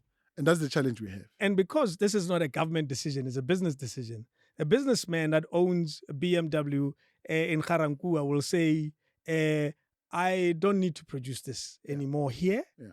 There's no point. I'm My picking- market, Yeah. the 97%, Yeah. doesn't exist anymore. Absolutely. So, sorry, I need to close down. Absolutely. And that means joblessness. Absolutely. Because if 97% of your market tells you, and you see, I think we are lucky, as a country, because these guys did not, decide to move orders elsewhere by not telling us why they are moving their orders. They Yes. told us, or guys, this is the product you are producing for us. We don't want this specification anymore. This is the type of car we want. And if you're not able to provide it to us, we are moving it elsewhere. So, Raiz, we know for a fact that the cars that we are manufacturing today will not stand the test of time. Do we still have time? We are already playing a catch-up game. Already. It's like Sundowns Royal. Yes. And Sundowns is leading 4-0. But it's fine. Sawa. Yeah, no, Nagala Sundowns. So, Yeah, so and you're already leading 4-0. And you expect Royal to come back a second half. We are half time. Yeah. So there's still a chance, though. It depends on how fast you move. Yeah. Because you can score 5 goals in the second round. Yeah, but you're putting yourself in a very difficult position because you're playing against a world-class team. That's it, yeah. And you were told that for you to beat this team, you need to do 1, 2, 3, 4, 5. Actually, let me tell you what you were told. Yeah. Park the bus. Yeah. Yeah. Exactly. Bus Yeah, exactly. At least you'll go to halftime. Go one. Yeah. Whoa.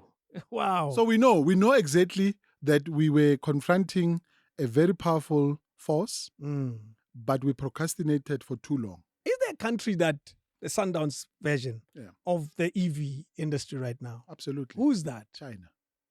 China is the Manchester City of the EV.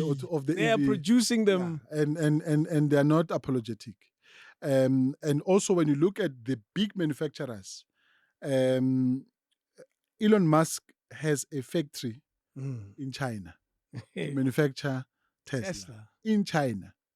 BMW has factories in China. Mercedes-Benz has factories in China. All the big brands we have in the world are in China today because China is the top dog of the electric vehicle evolution. Do we have a company right now that's actually, let me rephrase. Is there a single EV that's produced in the country right now? No. We currently produce hybrids. Yeah, like in Durban. Yeah. So in Durban, we've got a Toyota Cross, which is a hybrid model. We also have a C-Class hybrid in East London. The Nissan Leaf is not South that's African gone. manufactured. Yeah, and it doesn't exist It does anymore. not exist, yeah, absolutely. Huh. Yeah. So currently we don't have a battery electric vehicle manufacturing plant in South Africa. Not a single battery manufactured car exists in the country right now. Yeah, no. Remember, this is not catch up. We're in trouble. No, we're in trouble. And remember, we tried our luck. There was a car called Jewel. Yes, I don't know whether you remember. Yes, I know Jewel. Which was conceptualized, right engineered in South Africa. But also, again, instead of investing in R&D for that product, encourage it. And it came before Tesla, long before. And you see, I think the one other example that we also need to be mindful of is that the evolution of this technology is driven by someone who grew up in South Africa, in Pretoria. Yes, the pioneer of this technology is a South African. And we spoke to him some 2-3 years ago before COVID, and said to him, "When are you coming back home?" To at least encourage. When are you coming home? To at least energize the market and so on. And some of the challenges that him and his people have, thrown back to us is government policy. Mm. It is the very stringent import duties we have in the country, because it doesn't make sense for Tesla currently to come into South Africa. There is one Tesla currently in the country, and that guy paid more than 2 million to bring that particular car into the country because of the import duties. A yeah. car that if you bought it in the States, It would have paid would have far been- less. Yeah, absolutely. Whoa. Yeah. We are not, this is not catch up. This is not catch up. The game is, we are at every optional time and we are being led 10-0. And we think we can win the game. Absolutely. How? Yeah. Now there's hydrogen in the picture. Yeah. In that one, we are also far behind. We are. And I think hydrogen is actually even worse, because the technology is evolving a lot slower than Everywhere else as well. Yeah, Yes. absolutely. But I think it's a technology that will evolve, with time. Particularly when you look at our heavy commercial vehicles, I think they will rely more heavier on hydrogen than they would on batteries, electric. Of course, yes. They Because will. They're always on the road. Absolutely, For a yes. truck They to need. move from Cape Town to Musina, Yes. moving goods and services. Imagine them having to stop to charge their batteries Never. every 400 kilometers. Bofihla kwa after. No, yeah. After. Because the charging process also is long. Yeah, absolutely. But we imagine it improves with time. Absolutely. Now, here's another challenge that we're having. And this is an obvious one. Yeah. Our own grid is the challenge. And now we're expected to have EVs. How do we charge that? Imagine once you're spanning, no load shedding last night, you couldn't charge your car. Yeah. And those are some of the problems that we're likely to face. So not only do we need to get ourselves not engaged in the production of EVs, we also need to fix our electricity problem. The approach we are taking as the automotive industry is that in order to have a sensible transition, it wouldn't make sense to bring in an electric car into the country, drive an electric car that is powered through dirty coal. That I was about to say. So the approach we are taking is that we need to be able to bring in independent power producers quicker. We are also talking to banks, because banks are now saying, you go to West Bank, they're saying they're no longer funding you to buy a car, they're actually funding you to buy a solution. So in buying an electric car, they're also putting a solar system for you to be able to put in your house. To charge your car. Absolutely. And that's many of them, they're also repositioning how ABSA, for an example, is no longer ABSA vehicle finance. It's ABSA asset and vehicle finance, because they are now funding different the bigger assets. picture. Yeah, providing different solutions and so on. And then also the manufacturing process. Hoya Mamelodi, go forward. Yeah. That factory is powered by solar panels. Producing petrol vehicles. Yeah.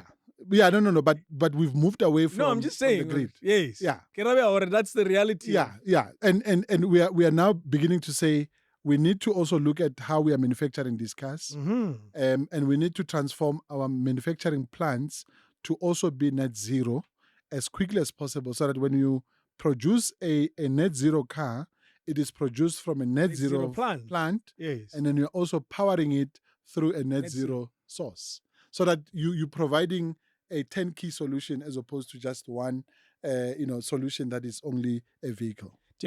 Describing where we're from, where we've been now recently, and where we are as an industry, the automotive industry, it paints a grim picture. If you were no tlo re ka Sepedi o loile ke mang, because re tshwarehile o ka re ke sekgatelli o palelwa go tsoga. o palelwa go tsoga. Re sekgatelli, someone is pressing us down. And when you look at it, there's no one really pressing us down but ourselves as a country and so forth. Right. Essentially. Yeah. So I think we, unfortunately, we've argued quite very strongly that we do not have, unfortunately, the right people who can drive this agenda very aggressively. And I'll give you a very simple example. When you look at the structure of the South African economy, and you also look at how government has decided to resource the structure of the economy, there are obviously some inadequate decisions that were taken, which are also very much historical also. And I'll give you, very simple examples. You take sectors of the economy that are contributing more than 5% towards the GDP. The automotive industry is one of those. Yes, right? yes. Take Is it mining. between 5 and 7, give or take. Yeah. Yes, Take mining. Yeah. Mining is above 5%. of course. What government has done, they've created a department, they call it Mineral Resources and Energy. Which is mining, essentially. Yeah, which is led by a minister, 2 deputy ministers, 5,000 bureaucrats, DG, 10 DDGs, and yeah. Right? Tick. You look at agriculture. You have a Department of Agriculture, a minister, 2 deputy ministers, thousands and thousands of employees under that. Even worse, you go into a province, there's a provincial Department of Agriculture, Yes. in all the 9 provinces, looking after agriculture. And all those officials are supporting government policy around, because those are not farmers. No. Their work is to support the work of the sector. The administrators. Yes. Yes. And they're supporting the work of the sector by providing policy direction and so on. You look at tourism. I can go on and on. Oh, yeah. Right? It duplicates itself over and over and all over again. Yeah. Then you come to the automotive industry. You do not have a department in government that looks after the automotive industry. We report under the Department of Trade, Industry and Competition. Which looks at many other things. Which looks at a multiplicity of different things. Yeah. When you go into that department, they have established what we call an auto desk. Okay. And you look at how that auto desk is resourced. Currently has only 5 people who work in that auto desk who are supporting this sector that contributes far more than 5% to the economy. Are they decision makers at least? No. In fact, out of that 5, you've got 3 technocrats, people who understand. Yeah, and then you've got 2 administrators, people who are secretaries. That's the best you can. And the industry is worth 5 to 7% of the GDP. Yeah, absolutely. So it talks to that issue that I raised earlier around the capacity of the state to be able to support, the evolution. Because remember, and we don't blame people, because the evolution of electric vehicles, 5 years ago, all of us knew nothing. Yeah. All of us. This guy making noise called Elon Musk. Yeah. We thought he was crazy. And we thought this guy is, what is he smoking? But the world has had to move on, and we had to embrace, we had to accept that this is how the world is moving. And inevitably, even all these other automakers also had to do a catch-up, from where he was. Absolutely. And they're now chasing him. Some obviously are moving closer. Because they have the capacity. They've got the capacity, they've got the financial muscle, they've got the scale, they've got, the markets and so on and so forth to be able to do it. So, many of us knew nothing about this technology. It is us going out there and pushing ourselves harder, learn more, look at what other markets are doing, and say what is unique about South Africa that can be able to help us to propel our conversations faster to get to a different place. Is it possible that the green agenda is overhyped? And I asked this question carefully, using this very useless example. Everybody else is using WhatsApp. Yeah. You're Mike Mabasa, the stubborn one, that says, I'm not using this thing. Nokia 3310. Yes. Yeah. And with Nokia, you prefer SMSs and phone calls only. Yeah. Everybody else is doing voice notes. Yeah. Everybody else is doing WhatsApp calls, regularly WhatsApp videos, whatever it is that they do. And I must admit, I'm that guy. I'm that guy. Yeah. And everybody else is moving. Yeah. But you're stubborn and staying. Yeah. Is it possible that the green agenda is overhyped? Yeah. And in the overhype, everybody else is moving in that direction. And Rona, we'll catch you. You see, I always say we are lucky because we have case studies. And I'm glad that you used the WhatsApp SMS example. Or hopefully BBM, Joe. I know. It was a thing. BBM was a thing. Yes. I mean, we used to BlackBerry was a thing. And it evolved from BBM to Mixit and so on and so forth. And those technologies, the market said we are moving away from a keyboard into a touch A screen. touch screen. Right?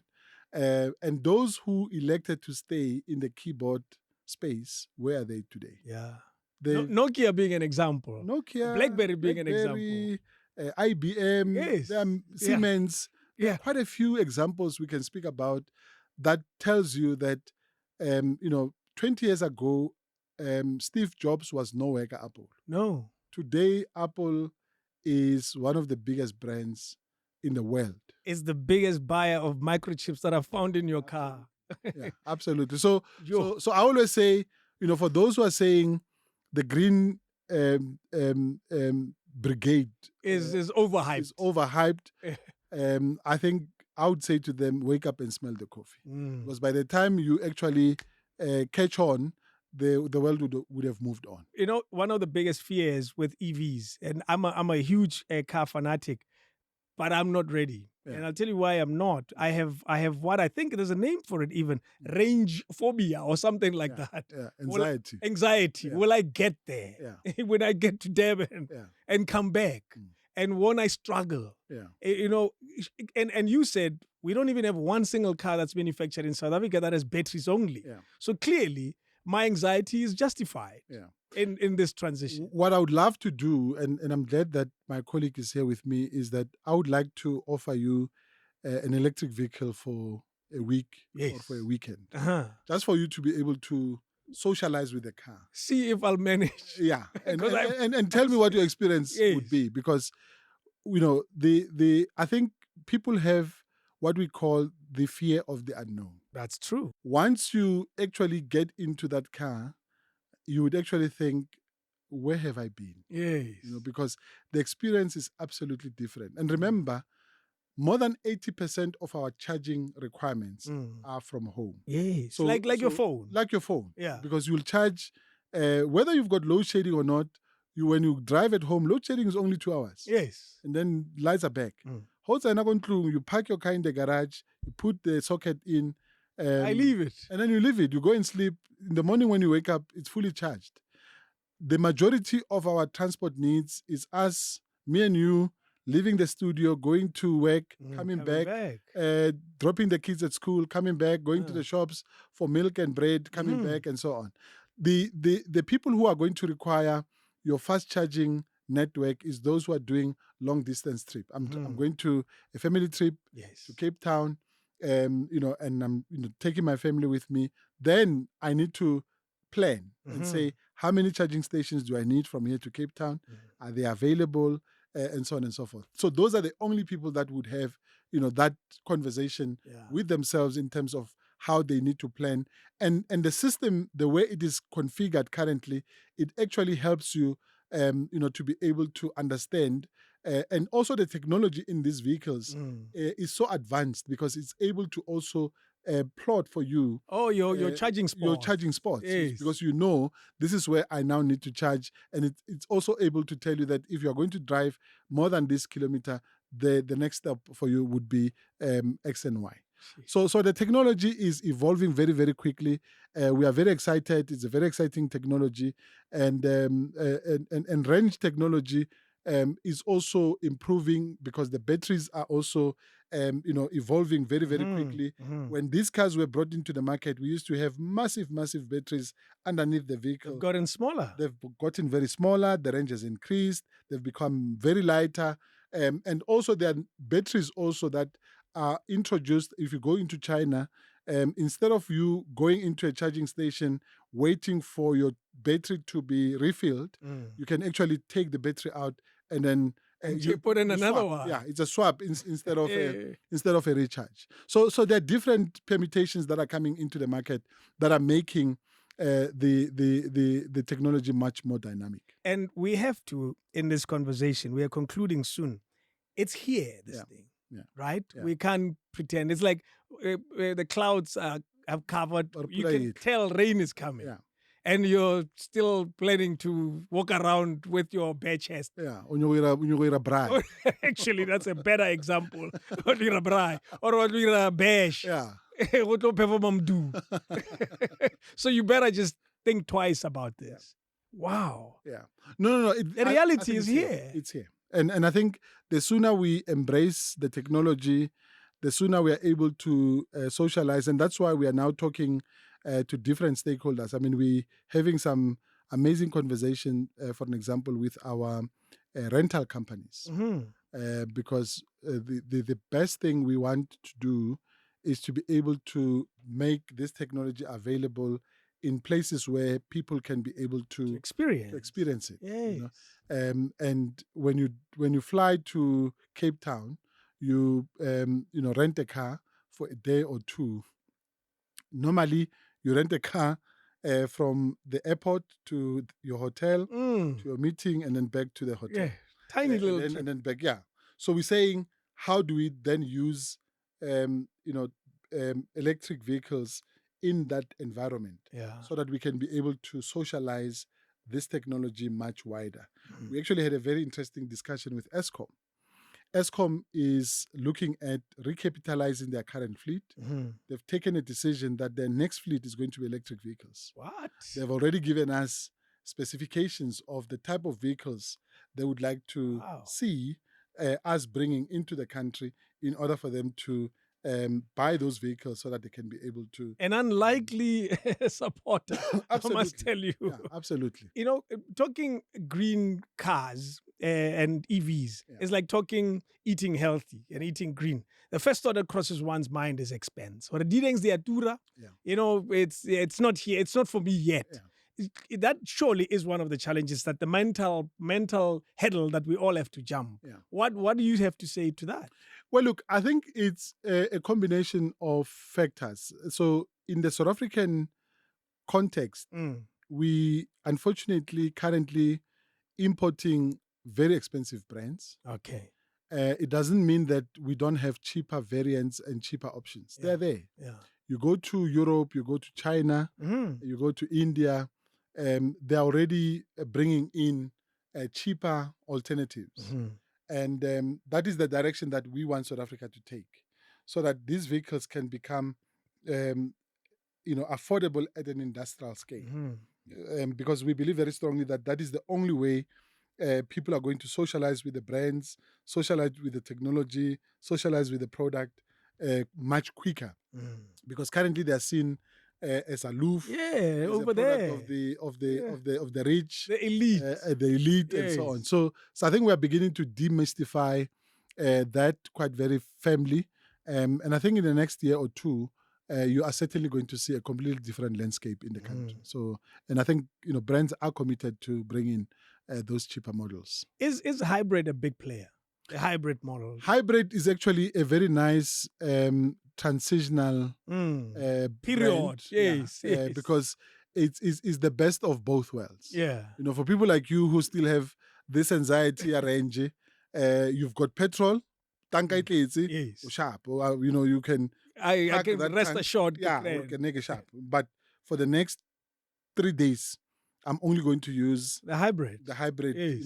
This battery, and to see how far it's taking me, and so on. So the hybrid technology is an absolute, God-given, alternative to also help us to socialize the technology into the market much quicker. And we believe very strongly that when we look at the numbers, look at the Toyota Cross. Yeah, it's a great Toyota car. Cross it's a fantastic brand, and the uptake of that car, it actually surprised even Toyota itself. They never thought that the demand for that car would be at the level at which it is now. Because it plays in a very competitive absolutely space. The price points are also amazing. Yes. Yeah. And now here's cars that have come in.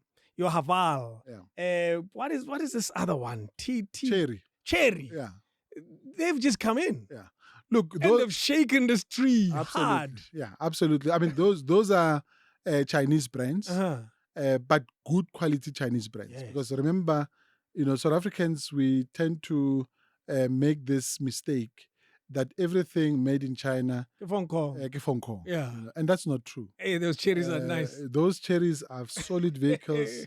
We're actually hosting the South African Auto Week, at the end of this month, and cherry is one of our shuttle partners. Wow. And they are going to be helping us to move around some of the international guests that we have in the country. And we chose them because they are producing very good quality products, and they've chosen to make sure that they do not leave any stone unturned. You know, when you've got a manufacturer that gives you a warranty, Hey, man. How many 1 years? million, 1 no, million 1 million kilometers. kilometers, yeah, warranty. That's unheard it of. says to you, We trust our. Robala, Yeah. nothing will happen. If anything happens, as long as Bring it in. it is certain look for free. That's crazy. Yeah. 1 million. That's peace of mind. One condition, though. I know they have one condition. Single owner. Yeah, absolutely. Yeah, say single owner. Yeah, you can't sell it. Absolutely. Wow. You can, but that warranty. No, it's gone. It lapses. Yeah. It's I look at those, what is it, a Tigo 7 or 8 or whatever it is. It's like, these are nice cars. They're luxury cars. Proper cars. They surely must be shaking your big manufacturers that we've always known, your BMWs and Mercedes. Yeah, absolutely. And I think the price points at which they have positioned those brands, it's also very, very tactical for them to be able to say, here is a market that we want to enter into, and the demand, for those vehicles has shot the roof. Yeah. Are they manufactured here or fully imported? No, fully imported. Any plans? Any conversations? Well, look, we're talking to a few companies that have interest in manufacturing in South Africa. Yeah. They obviously still do have concerns and challenges for them to be able to move into the country. We have an automotive master plan. Mm-hmm. And as part of that plan, we want to increase or double our current manufacturing capacity from around 600,000 to 1.4 million vehicles per annum by 2035. We are convinced that we will not be able to achieve that number if we stay with the 7 manufacturers. Of course, we want them to ramp up, produce more, but equally, we want also new players to come into the market so that we can be able to extend our capacity, our manufacturing capacity. We want to industrialize South Africa. I think South Africa has amazing opportunities for growing our industrial story. And there are companies that are saying, South Africa is a very attractive manufacturing base where they can be able to come and locate. And I think the other thing that is making it even more attractive is obviously the signing of the African Continental Free Trade Agreement, of which South Africa is now a signatory, which now has made the whole of the continent, a trading bloc, and doing away with some of the, trade barriers that we used to have previously. I think that has also, enhanced the capacity for South Africa to be able to, to attract even more. But like I said, I think it's not just South Africa that is looking at that opportunity. Everybody else. Morocco is busy. Everybody's watching. Egypt is busy. Everybody's watching. Quick one, as we close. What are the challenges? When you say there are concerns, here's that Mabasa with 100 billion wants to open a plant in South Africa. There's a fellow guy, a CEO like you, who's having a chat with him to say Zwagal. And he's saying, Ish, where does the age come from, really? I know some of them are obvious, but what are the major concerns? You said policy. What else is there? Yeah, look, I think policy is the first one. Yeah. Without any doubt. And I think a lot of people underrate the importance of public policy. Public policy for any country is absolutely very, very important. Give me an example of this policy that in this context. Yeah, so in this context, is obviously looking at what the South African economic climate looks like. In the automotive industry, we've got what we call an incentive program, the Automotive Production Development Program, because when you are manufacturing vehicles in the country, you then participate through that particular program. Currently, that program is absolutely silent about new energy vehicles. And people are looking at that policy to say, but if I come and invest in South Africa, how do I then get support using this policy to be able to do what I need to do? And that's what we obviously want, government to assist us to move much faster. Are those three guys aware? Those three guys in the trade and industry, or this thing? No, is they are. fixed? They are. Yeah, no, they are. They are. And we've made it very clear. They are doing everything they can, but within their own capacity. True. But they will not be able to solve the problem of the world. And we are obviously trying to support them the best way we can to make sure that we are able to move with them into a different space. So that's the first big one, which is policy. That the industry itself also has a role to play, because it's often very easy for industry to sit in its corner and throw stones. Government. We have also a very important role to play, to be able to energize those who are ready to invest in the country, and also create a conducive investment climate in order for them to be able to come to South Africa and showcase what South Africa can be able to do for them should they elect to come and invest in the country. What is your role in the story? Look, our role is a very interesting one, because we represent what we call the non-competitive interests of the automotive industry. So anything that is not competitive, it's our baby. Example? Policy. Yes, okay. So we drive policy discussions, because policy is also not about government. And I always say that when you allow government to develop policy on your behalf, and they come and put it on the table for you, you're not going to like it. You actually, the train has already left the station. Pretty much. Yeah. You've lost the case before it starts. Jeez. So we have a very, very important role as industry to shape and influence policy. So then you play on both sides. Yeah. Essentially. Absolutely. Yeah. So we need to be able to understand what the industry requires, and then be able to go to government and say, this is how the industry is thinking. How can we work together to be able to make sure that we're able to move the country here? Who funds you then? The industry. Who do you answer to? The industry. Yeah. So I represent, we've got 49 brands in South Africa today. And I think a lot of people don't know this. Yeah. We've got 49 vehicle brands in South Africa today. Sure.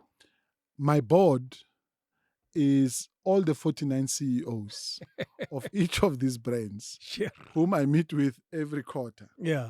You should come to my office one day. I've got the longest table in the country where all these 49 CEOs come and meet on a quarterly basis to discuss and align on priorities that we need to work together on. Yeah. And again, those non-competitive issues that are common interest issues for all of us as a sector. And the industry is obviously funded by primarily the 49 brands, but we've also now expanded our reach. We now have what we call associate members. So all the 4 banks we have in the country are also members of NAMSA. Because they're a big player. They make money out of us. Yeah. They sell our cars every day. That's it. And they make a killing. Without us, they don't have a business. No. So they are members of NAMSA and many other organizations. I mean, Vodacom has just now joined us. And why? Because, and their story was a very interesting one. They said to us, look, you guys are changing our infrastructure. You're introducing these electric cars. You now want to bring in autonomous driving vehicles. Yeah, man. We have infrastructure called 5G. And we don't know whether this infrastructure is actually going and it's going to change. So we want to come closer to you so that we can be able to understand what is it that you are doing and what is it that you are planning, so that we can be able to plan ahead, so that by the time you bring these cars, our infrastructure is ready. So 5G had nothing to do with COVID. No, that's a useless question. So that's, wow, man. It's an interesting table, that. Yeah. No, it is. And increasingly, many companies are coming through. We've got Astron Energies, we've got Total Energies. Yeah. So it's a multiple. And it's likely to increase now that EV is becoming a new Absolutely. story Absolutely. of the day. Absolutely. And in fact, we've actually refused companies from joining us because we don't just accept membership for the sake of As a society. no, as a society, lo patela society every month. Yeah. No, it's not. So we've got to look at who you are, what contribution you want to make into the sector, and how we can be able to partner with you to be able to evolve and take the industry into a different. So our membership is is not a free entry. It's a No. very sought after membership. In fact, yesterday we're talking to our insurance.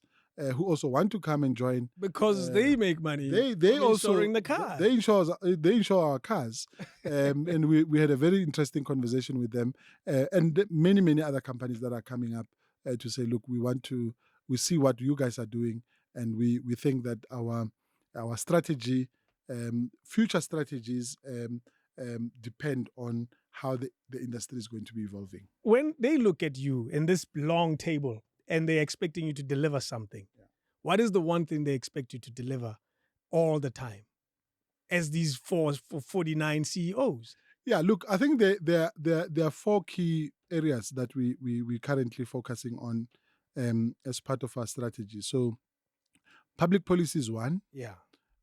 Transformation is the second. The third one is data management, because data is the new currency in our sector. We host a huge amount of data that helps us to drive some of the work that we're doing. And because the industry is also gravitating towards this electromobility space, without dependable, accurate data with integrity, our industry will not survive. No. So we are the host of industry data. We are currently. What is industry data? Is clearly my name is somewhere in there. Yeah, absolutely. Yeah, so it's not just about the data that we produce and we distribute every month, because we every month go out into the market and say these are the new vehicle stats. So many cars were sold. So many cars were bought. So we currently developing a very interesting digital platform called Auto CV. Okay. Where for the first time in the country, you will have a CV of a car. Whoa. From the time that car was born, when it was produced, rolled out of the manufacturing It has plant, a birth certificate. It has a birth certificate. Yes. Right? And then when it goes to kindergarten, that car is registered to say, this car left this factory, went into this dealership, it was bought by this individual, it was serviced so many times in its lifespan, there were so many brake pads that were replaced in this car, and this car was involved in a accident 14 times, up until that car dies, is actually scrapped from the system. And most of that data actually exists if you think about it. So if you're driving a BMW, it's under warranty, it goes to the dealer. You walk in, they take your key, and that's it. Yeah. And that thing it tells you the story. Yeah. So what we are now doing is that we are bringing all these data sets into one place. Wow. So that we can be able to see everything in one place. And you also, if you are the next buyer of that second-hand car, you don't rely on some service book that you don't know whether it's true or not, it's been forged or not. So it's now all that information is sitting in an app where you can be able to go onto an app by just punching 13 CVV, digits of your VIN number. Yes. You are able to tell the story about that car from end to end. And I think that's the future of how we want to innovate, and we are pushing that project quite very, very aggressively so that it can be able to dynamically change the manner in which we interact with our cars. Second-hand cars is a big industry in South Africa. Is it even bigger than brand new vehicles in terms of sales? Yes. Yeah. Is it as registered? Is it as monitored with data like you're referring to as brand new vehicles? Not as well as it should be. Yeah. I think there's a lot of work we can be able to still do in that particular space, because remember, the second-hand market is unregulated currently. I can open a shop largely. tomorrow. Absolutely. Yeah. I mean, you go to Zambezi. Yeah. There are cars Yeah, from the highway up all the until way. Macro. You go to Val, there's the same setup. Absolutely. Or And most Gezina. Gezina, Yeah, same yeah, setup. absolutely. So it's hugely unregulated, and we are currently having discussions to say how do we best pull that industry into one space so that we can really be able to make sure that we are able to monitor as well some of the activities that are happening in that area. And it is for this reason that we also insist quite very strongly that when you look at the GDP contribution that many economists claim the industry is making to the economy, we actually believe very strongly that that contribution or that number of 5% plus minus is actually hugely underrated. Yeah. Because that number only takes into account Brand new. production Okay. and retail. That's it. That's it. It does doesn't not acknowledge that Spaza Shop, Mashabela, who's selling cars Yeah, as well. it does not even acknowledge West Bank as a financer of that car. No way. Exactly. That's a big player. That's absolutely. So there's a huge value chain after sales. The guys who are the workshops that are Yes. fixing our cars every day, the Mashabela or Togo Koning, Alexander Golozarena, Yes. that guy's contribution to the economy is not factored into that 5%. So there's a huge conversation currently so that we can really be able to see how we recalibrate that number. Unlike the mining industry, they calculate everything, from A to Z. In our sector, it's only those two sub areas that are currently looked at. And now with the growth of Auto Trader, We Buy Cars, it's pretty obvious that the second-hand market is humongous. Yeah. If you go to the Dome, you realize that, this is a... Arsaira Festival. Absolutely. You can't walk it. It's too long. It's too big. You need a whole day to walk through it. And that tells you that it's a big, big industry that, and you put it, it's not well organized, so to speak. Yeah. And I think we currently having those conversations. I mean, We Buy Cars is a member of NAMSA now. Oh, there you go. Auto Trader is a member of NAMSA. Yes. And we are now bringing these guys into the ring to say to them, guys, let's reorganize ourselves differently so that we can be able to make sure that we we work together to advance the interest of the industry. Ladies and gentlemen, here's a guy who's controlling 6 to 7% GDP. It's quite big. I don't know about you. I may live a full life and never control 7% of South Africa's GDP. Yeah. Wow. It's a big industry. Yeah. No, and an exciting one as well. Also very sexy. I mean, people, South African love cars. That's so true. I mean, I know this for a fact because, one thing that I enjoy in my work is to test drive some of these brand new cars. And sometimes I would drive, those cars into Mamelodi. Brand new just car to see the reaction. People have not seen before ever. Yes. Yeah, and totally flay to Jira corner no more. So it's a very exciting industry. And like I said when we started, South African love cars. Yeah. There's and we've always loved cars. Yeah. There's no South African who would say to me, na akiratikolo. I mean, we love our cars. And also in our country, buying a car for many South Africans is actually the second biggest investment. Absolutely. But what about the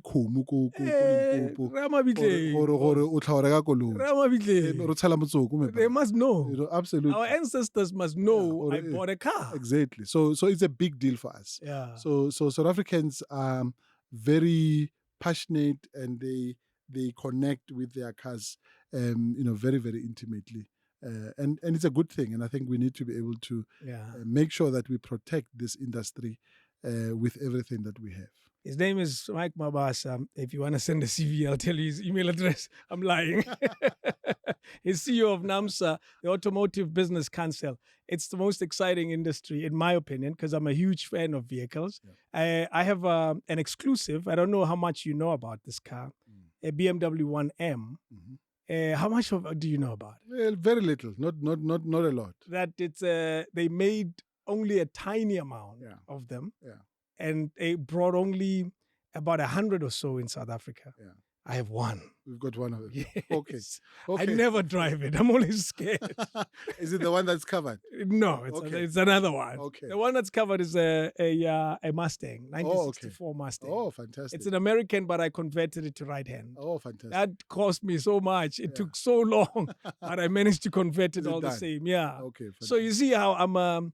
It's a problem for me. It okay. all goes back to the Valiant. Yeah, my mom. Yeah. That V8 engine, that sound Yeah. still excites me the same way till today. Absolutely. Yeah. Absolutely. So, ke a leboha bagaetsho, it's been awesome out here. O senganga. Hey, Tara. Sure. I hope the information we shared will get people realizing how big this industry is. Absolutely. It's underrated and under-celebrated. And yet we encounter it every day. Absolutely. You can't move from point A to point B without encountering the industry. Yeah. You won't be able to get your bread on the table every morning without us. So that's how significant the industry is. Now you know it's actually 10% GDP. We just don't say it right. Thank you, Aitsu. Thank you so much for enjoying this. Thank you for having me. Anytime out here. It's sharp. King David Studio Podcast.